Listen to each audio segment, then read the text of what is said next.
Hello there and welcome back to Full Times in a Podcast. You join us after Celtic were defeated 3-1 in their 4th Europa League game against Midtjylland. They were 3-0 down at half time after a disastrous 8-minute spell in the first half. Goals in the 33rd, 38th and 41st minute. Didn't get too much worse in the second half. Celtic obviously did pull one back through a Rio Hatate penalty, but it wasn't all positive in the second half as new to the first team striker Callum Osman pulled up with what looks like a serious hamstring injury. So when it rains it pours for Celtic at the moment. It's myself, Darren, here with Tony and Andy. Tony, I'll come at you now. I know the way this season's gone in Europe, a lot of people can't be bothered with it to begin with. Last night wasn't a major shock, but it was a bit of a reality check for the team in terms of where they are. And I think after a sort of wee feel-good spell, obviously that Falkirk game and then beating Rangers in the semi-final, as I say, it was really bringing people back down to earth and realising that there's still massive problems at the club.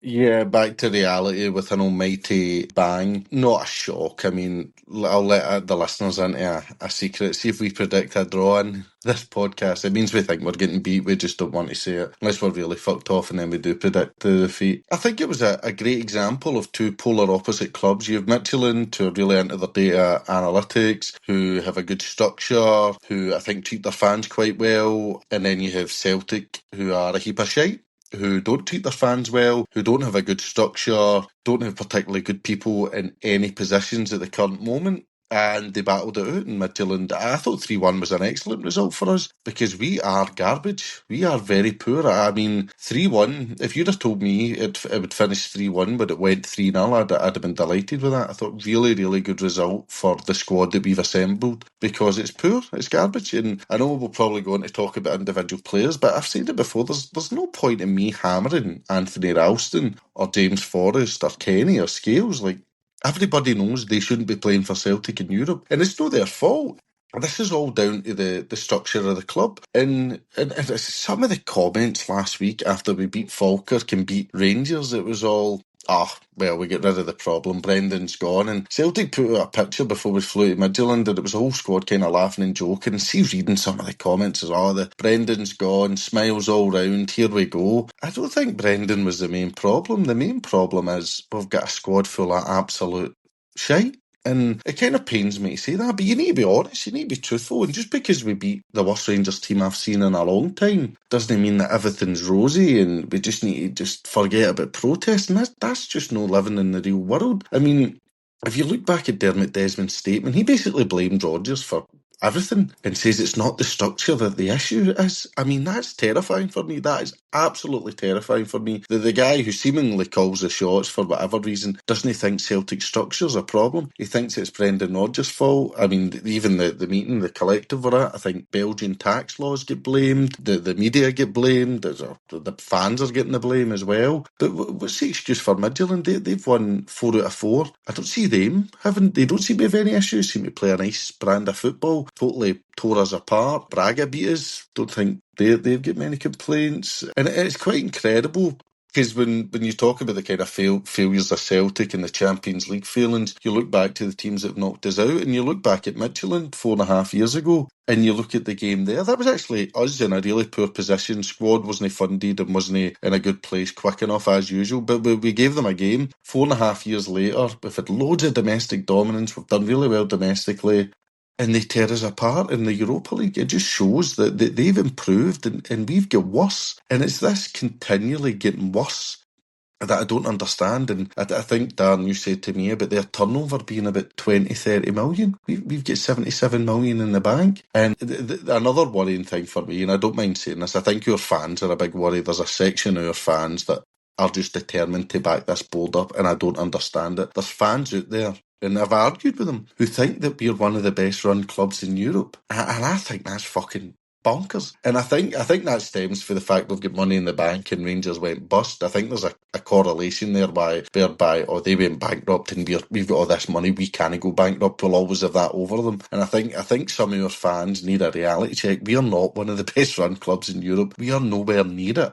We're not even the best run club in Scotland at the minute. Hearts are, and they've shown that so far, and they'll definitely improve. So I think for me, it was back to reality with a bang. And the good thing is they can't hide behind Brendan Rodgers. Look, it's not O'Neill's fault or Maloney's. Let's not even go down that route. That's absolutely nothing to do with them. we just don't have good enough players for this level. So we've went from, and I know we constantly harp back about it, Bayern Munich competing with them. They are the best team in Europe at the moment, just had an excellent result against PSG. To that, to this, in such a short space of time, whereby we're one of the worst teams in the Europa League. It's impressive how badly we've fucked it up, but not surprising when you've got guys like Nicholson, Mackay, the football doctor, like...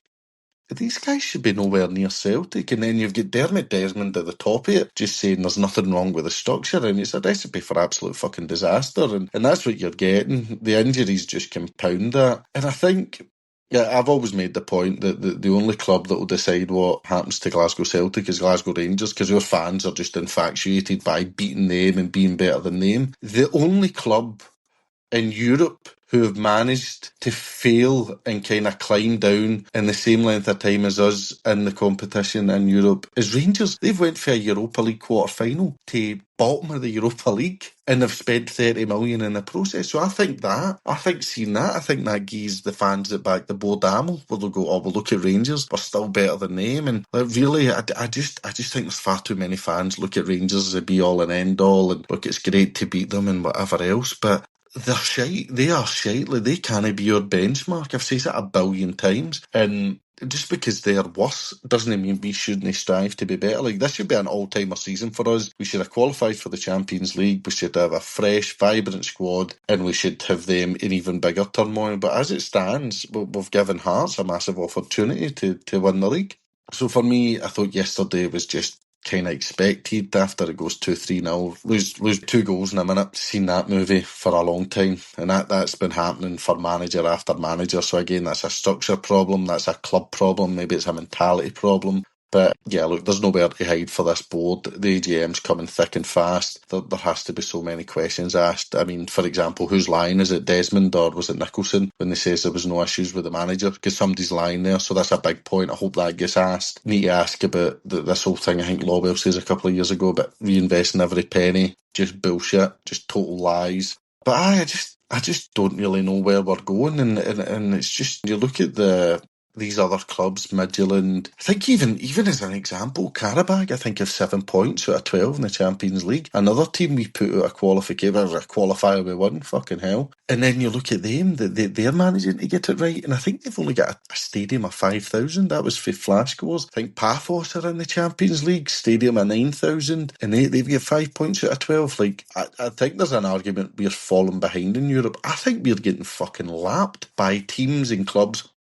nowhere near the size, but there's no point in us saying, oh, we're a big club, but we don't operate like one. We operate like a small club. We're a small club in terms of Europe. Our stadium and the facilities are small time. Our board, I says, we're a Conference League board. Could be an insult to the Conference League, to be honest. Our owner, he's a fucking Ryder Cup owner. He's not really anything to do with football for Dermot, so he's totally useless when it comes to the football side of things. The chairman, he's probably the only one you can kind of go, at least he's had roles with UEFA. There's something there with Lawwell. We could kind of make an argument for him. Paul Tisdale, I don't know who he managed. Was he managing some lower league side? Should be nowhere near us. But the more I watch it, the more I go, it's a Europa League conference squad. Like, it's a really poor squad. And I'm just determined not to kind of go in the players, because the reality is, it's not as if they're not trying, they're just bad. It's as simple as that. And beating a shite Rangers team doesn't change that. So there's just so many clubs around Europe that we can learn from. But I think there's that arrogance with Desmond, whereby when things hit the fan, he came in, decided to trash Rodgers and defend the structure, as opposed to going, mistakes have been made, we're all going to learn. It's just this defensive, it's shitty structure that he's put up, and it's maybe it's just a worry and it's a rage for him, whereby he can see it all kind of collapsing and he's about to be made really, really stupid.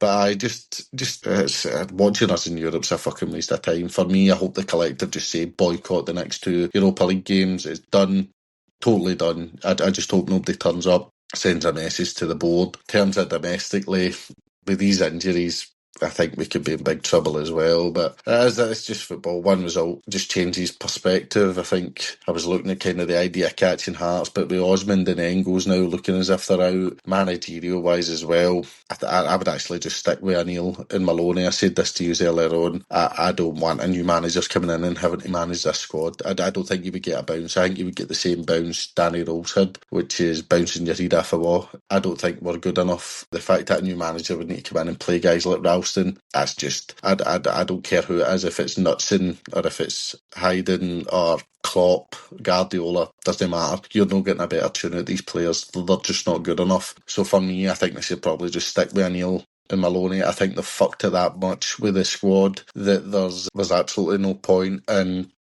serving that up to a manager. I think he would be done before he starts. And it goes back to the summer, and this was another argument fans had, and it's fucking so moronic. How can you back Rodgers if he's going to leave? Well, so that when the next manager comes in, he's something tangible to work with, and you don't just leave him with a heap of shite. But obviously we went down the road of, we'll just totally trash the squad and leave us in an utter mess. So for me, Sunday was great, enjoyed it, but now the focus is back on how do we remove the people at this club, because if they're coming out and defending this structure, I don't know where we're going, because the structure's a fucking mess, the club's a mess, and we were showing up for the kind of small time Diddy club that we've turned ourselves into. Aye, Andy, what about you? As Tony says, is these type of clubs like Midtjylland who are very analytical based and relatively new. Like Midtjylland were only formed in 1999, and it's actually they're only 4 years older than our last knockout win in Europe, which I think sort of sums up where we've been in the last sort of 22 years in Europe, and it's getting progressively worse. I think Tony's right to bring that up. You look at Bayern, they're flying at the top of the Champions League. We were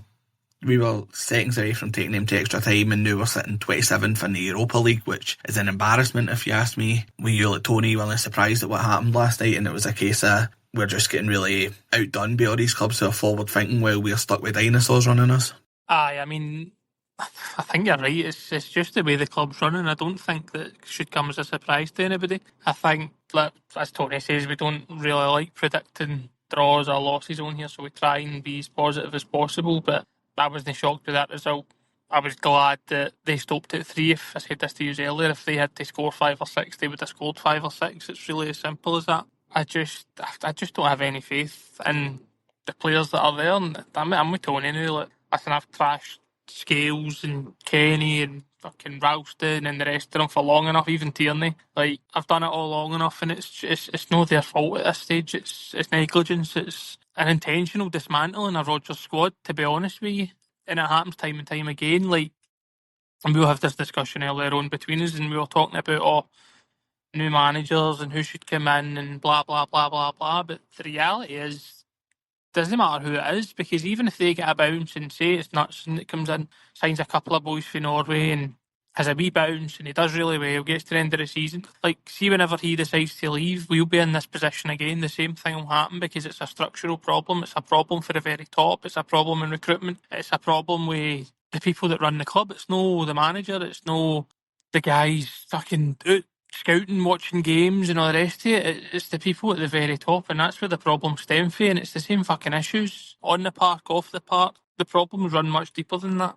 But I think when you look at clubs who are so much better ran, like even with Midtjylland, like you see, our budget dwarfs theirs, turnover dwarfs theirs, salaries dwarf theirs, staff members probably dwarf theirs at this point. But there's no a single bit of their club that will be running any worse than us. Every bit of it will be running better. They'll run to a higher standard. They play to a higher standard. They're held to a higher standard. But because Desmond thinks his replay thing's absolutely fine, then that's it. Nobody gets to say otherwise. I mean, I don't know how Tony's got the brain time for it to sit and argue with some of these people. They're no interested in Celtic at all. They hate Rangers more than they like Celtic, and that's their entire personalities. They're a basket case. I don't particularly care about what happens to them. They are probably the only club in Scotland that've got less of a clue in what they're doing than us. But we've had so much domestic success, and we should have had more. We would have had more if we were ran correctly.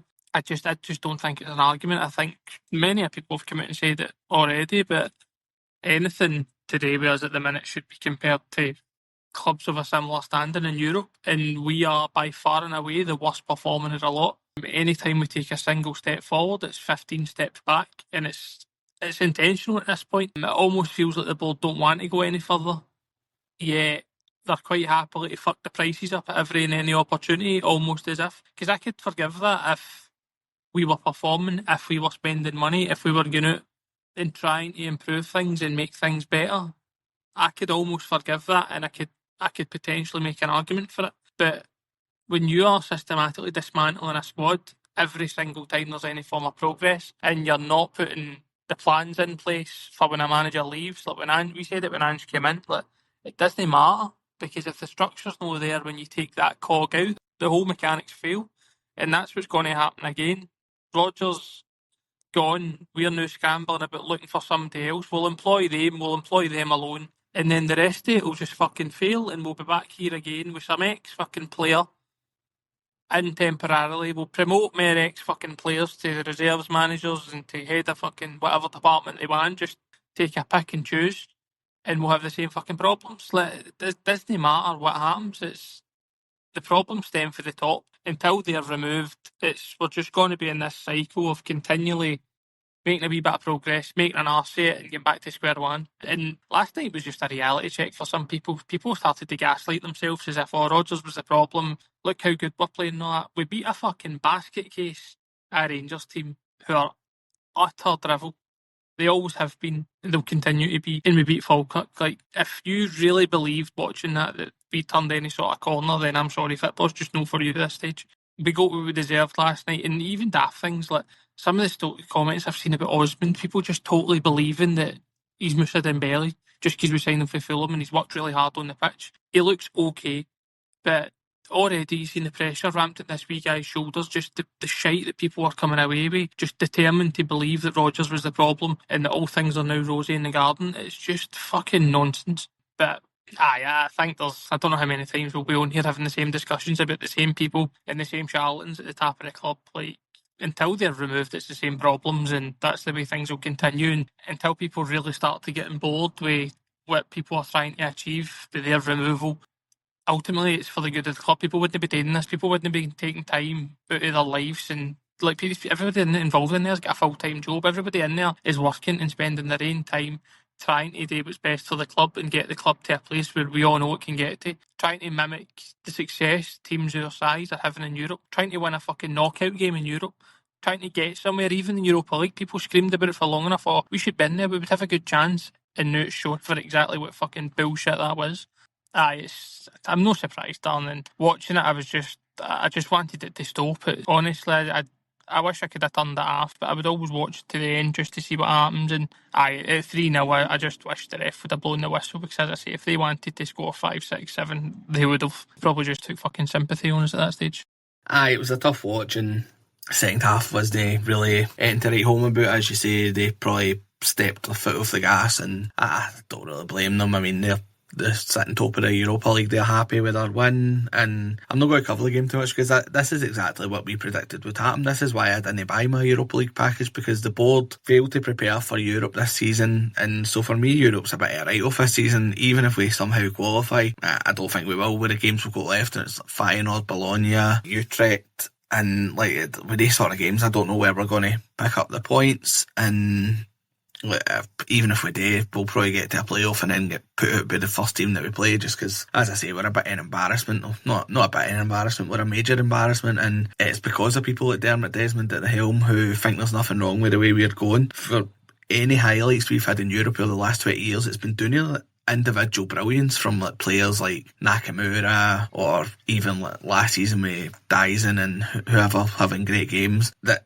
it was never sustainable. We're no run like a club where we bring the same profile of player who designed to be successful in Europe, and that's why that we're constantly showing up with teams like this. And for me, it wasn't a surprise. As you say, we're futile going through players. There was obviously a lot of poor performances last night, but this is the team that's been built by the recruitment team and whoever's made the decisions. As we said when Rodgers went, the people who thought Rodgers was the problem, well, you're clearly seeing that he wasn't the full problem. He might have been a big part of it, a small part of it, a medium part of it. Like, clearly wasn't all down to him, and that's why we're in a bit of a perilous situation at the moment, and we keep picking up injuries with like the Osmond and Engels, as we've mentioned. They're now out as well, so the squad's even weaker. And I know we've got an international break after Sunday, but you're coming into a really busy period of the season that could really define how it goes. So I'm not going to touch too much on it, because I've checked out a Europa League. I just don't see us achieving anything in it this season, and probably not until we change the full structure of the club, and that probably starts with getting rid of those at the top. Tony, I'll come to you just before we move on to the Kilmarnock game. We'll have a quick talk about it. Would you expect, I know you says you would be probably leaving it with Martin O'Neill and John Maloney for the next few months or whatever, or I don't know how long you would have that for, but do you think that's what they will do, or do you think that this sort of result puts the pressure on them to make a move? There's not really been any concrete links. I know the Bodo Glimt managers moved into favourite today, but there's not really been anything solid to suggest that the club are even close or conducting interviews with managers at the moment. I don't think they have a fucking clue what they're doing. Yeah, the reason for me is there's not one manager that excites me under the current structure. I think the managerial appointment is actually secondary at this stage, which sounds mental, but I think changing everything else is more important. I think a new CEO is more important than a new manager. I think revamping the full football operation is more important than a new manager, because if you look at Knutson and Hayden and the way they operate at Bodo Glimt and Bruges, there's like a collective effort and there's a very good structure. We don't have that. We have, look, you imagine Knutson comes in, we go, look, no, you're waiting for this player, but Dermot's actually in the 14th now. If he can putt quite quickly, maybe a wee birdie here and there, we'll maybe get this deal done the next hour, half an hour. So we're just waiting for a big man to finish his round of golf, and then we'll see if he can approve it. Like, who the fuck wants to work under that? Like, who's going, aye, that sounds magic, I'll come in and wait for an old guy who goes to one game a season to get off a golf course to then approve that we can sign players. Like, that's just not happening. Or by the way, we've signed 2 absolute dumplings for Japan for you. Right, what do you want me to do with him? So I think, or maybe the new manager comes in and he gets a bit lippy, and before he knows it, he's been booted out the door, and there's a gossip column in the Celtic website about him. There's not really anything at the minute that's attractive about Celtic. I think probably people say, oh, Celtic, it's a big club, the fans, the atmosphere. Let's be honest, the atmosphere's a fucking myth. That's long gone. The atmosphere's shit. Where's the selling point? Come to Celtic. We've got no data analytics that's are any use. We've got a football doctor guy who isn't really up to much. Our owner just trashed our last manager, who's one of the most successful in the club's history. The fans are all protesting. We've got 77 million in the bank. We don't have a fucking clue what to do with it. How do you fancy a 5-year deal? For me, I don't know what they're going to do. It wouldn't surprise me if it's Maloney and O'Neill at the end of the season. It wouldn't be surprised me if it's just Maloney with a Martin O'Neill endorsement to try and get the fans on board with it. Nothing would surprise me, but how you can say Rodgers has been basically causing havoc for so long and you don't have the manager lined up to replace him, don't really understand that. Or is it a case you've made such a cunt of the squad that no manager actually wants to come near us? Yeah, I could buy that. I could really, I mean, the idea, but why would you leave Brugge to come to Celtic? Like, there's no comparison. Like, Brugge are on the up, we are on the down. You would need to be off your head, and I don't think that's going to happen. I think that's the other thing. If Knutson decides to leave Bodo Glimt to come to Celtic, I'd be worrying about him, because he must be fucking stone mad. So I think they'll just plod on with O'Neill, hopefully winning Sunday, and then they'll probably release a Christmas advert with him, and then they'll probably just hope that gets the fans on side and just kind of plod along. But I don't think they have a plan. I really think they are totally useless. I think they're embarrassing, and I think we're getting what we deserve, to be honest. We're just such a poorly run club. Europe's done, as you say, is glad we cancelled the home cup ticket scheme. Delighted with that, actually. So much better things to spend money on than give it to the club to hold in a bank account for fuck all. So I don't know.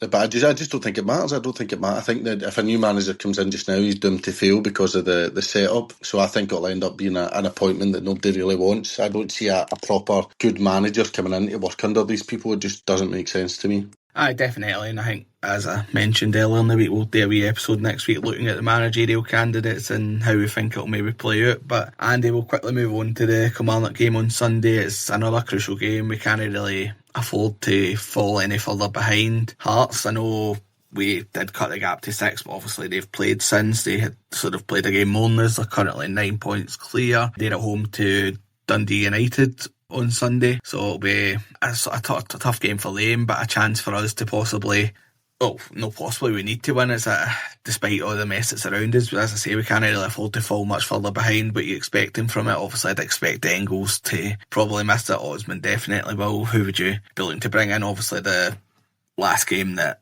we played Kilmarnock, it took a last-minute penalty to see them off. Would you expecting it to be a bit smoother at Celtic Park? I mean, I would hope so, just based on the fact that Kilmarnock are ranked rotten. I think they've lost their last sort of 4 games in the bounce or something. I think one of them's included a loss to Falkirk. So, listen, they're not any good. You're at home. They'll try sit and make it difficult. You have the bulk of the ball. I would expect us to win. But again, I'm not under any illusions that it'll be a spellbinding football and it'll be amazing. As you mentioned, Engels is likely going to be a couple of injuries here and there, and it's going to be one of the ones. It's the most important thing. It's 3 points. It's getting out of the line. Doesn't have to be pretty. I'm hesitant to ever guess the fucking lineup that will come out now, because, to be honest, I was surprised that Tierney and Forrest started out in Denmark. But I would like to see, hopefully, Sriracha come back in. Maida probably should be starting. Maybe, I don't know, if Bernardo, he just seems to come in out the cold every so often. McCown, I don't know. I really don't know. And I don't know what I would go with either, because I just don't think there's a lot of major changes that we make, or we could make, or fucking anybody could make to get us clicking into gear. But I think there should still be enough there to get by Kilmarnock. As I say, they're not in great form and they're not a great side at the best of times. You'll have the bulk of the ball, so it's just got to get to the point of sort of putting the ball in the net and seeing it out. As we say, you're coming up to an international break, and hopefully we can get a couple of bodies back for injury during that, and fingers crossed that the other injuries that have just happened with Engels and Osmond and things aren't as bad as they look. See players going off with their hammies and stuff, you always worry that it's sort of 5-6 weeks minimum at the game. I'm not looking, I just don't look forward to the games recently. I think it'll be a hard watch. I think most of them probably will be until there's proper recruitment done. As I say, I've said it to you before, I don't think Guardiola would get much of a tune out of these guys. They've come in, they had a wee bounce because Martin telling everybody they're world class. It'll work for so long, but again, it's not down to the management, and whoever's in that dugout probably won't really matter. It's just the players that are there are very limited. I just think that their bar will be higher than Kilmarnock's, and we should have enough to see them out. But I really don't know who'll start.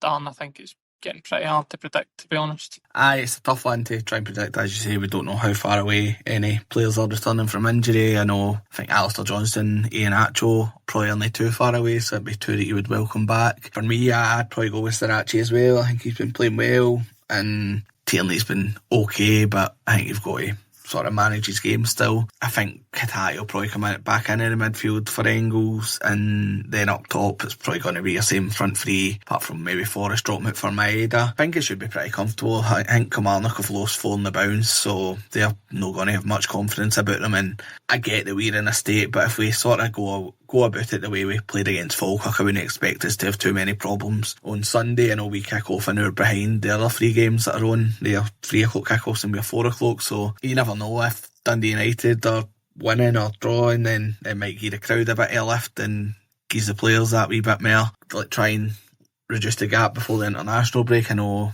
it's nobody knows how it's going to play out, but you've got to look to sort of try and cut that as quickly as possible if we are going to get back on top. But Tony, what about you? What are you expecting from it? And I'll take your prediction as well. Yeah, probably the same as you. I think it'll probably be quite a poor game. Obviously, Kilmarnock in very good form. Guess the front 3 are Kaneki, Maida and Kenny. You would think could probably do something for us. So 1-0 Celtic, but the other thing is you could be 12 behind by the time you kick off, just to add a negative. Aye, that's always positive on here. I'll go for 3-0 Celtic. I think, as I say, I think Kilmarnock are pretty poor, so I'm not going to be too worried about what they'll bring. Like they'll just try and sit behind the ball and keep us out, and I think we'll have too much for them, so I'm going to go for 3-0 Celtic. Andy's dropped off, so we'll need to get his prediction another time. But aye, if you've made it this far, thanks very much for listening, and we'll speak to you after that game where we'll be reviewing that and taking a breath during the international break if we sort of see what's happening with the managerial front and anything else that's going on around about Celtic at this time. But aye, cheers for listening. We'll speak to you next week. Hail, hail.